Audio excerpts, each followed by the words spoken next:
sometimes makes me want to I'm sure, take a man, drink. I would right? do, if I was a scientist, I would be absolutely pissed every single day of my life.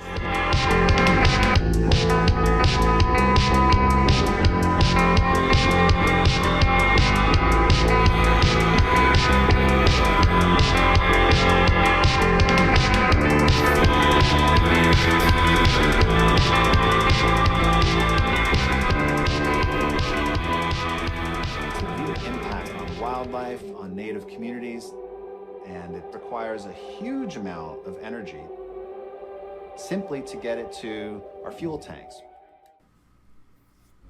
What is so special about Before the Flood? What sets Before the Flood apart from every other documentary on climate change? Under the pretense of the purpose of art, this film exceeds the qualifications to be labeled as such. It's art. Before the Flood utilizes several techniques to conjure emotions and feelings, just as an artist uses certain brushes and strokes to paint a picture, or a sculptor with as many chisels to make a sad face. All of this is utilized to marinate the audience, to prepare them for the delivery of their urgent message underlying throughout the entirety of the film. Climate change.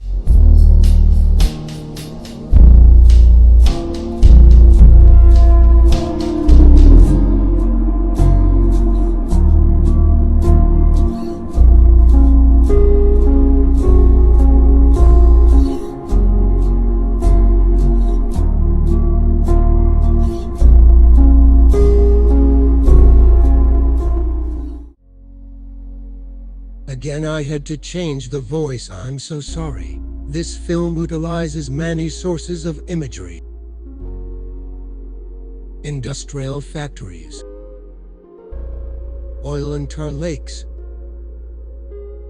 burning fossil fuels, and many other distressing images. This imagery can be compared to the work of Sun Yuan and Peng Yu in the Guggenheim Museum. A robot attempts to save its own life by scraping up the oil leaking from its own body. This installation called Can't Help Myself is not meant to make you feel warm and fuzzy. Just as the images presented before you and Before the Flood are meant to make you feel the sense of impending doom and fear for the future of our world if actions are not taken to prevent climate change.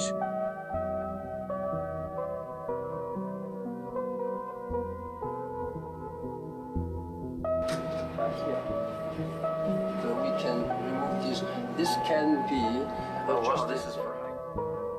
Despite his experience with climate-related issues, Leonardo DiCaprio did not feel fit for the position he had been granted on the United Nations. The director capitalizes on this as he serves as the medium for the audience's consumption of thought. DiCaprio would speak on the issues and many would question his stance. Why does he care so much? Or could his background possibly hold? Or should we listen to the Hollywood man star actor? About a science-related issue, it wouldn't make very much sense without the clip in the introduction of the film. The depiction of his upbringing and the painting he elaborates on in the intro depicting the fall of the Garden of Eden establishes a perfect frame of reference for our current descent into climate change-induced misery and disaster. Would you look at that? Following any dialogue of Leonardo DiCaprio, clips of counterclaims acknowledging the doubts. His statements are displayed in order to simulate negative feedback.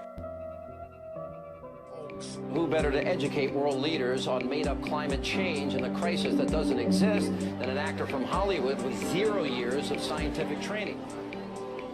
These counterclaims are then met with counterclaims from esteemed people with background knowledge on the current climate situation. In my territory, I hunt fish, seal. Jay Collier, a Greenland native, attests to melting of ice. Ice cream type of ice.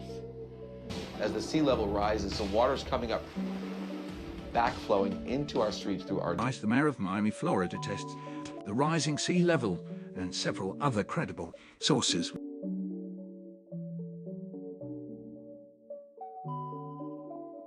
Without this appeal to credibility, Before the Flood would have no ground.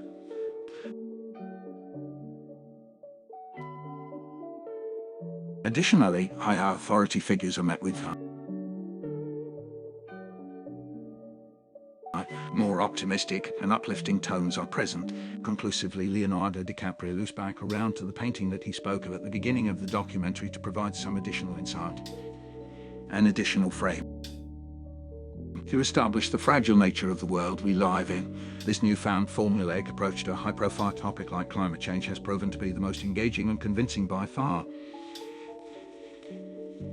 Through the utilization of the rhetorical appeals to authority and emotion, as well as the stunning facts delivered through Leonardo DiCaprio, Before the Flood was able to precondition their audience and deliver them a familiar message in a more effective way.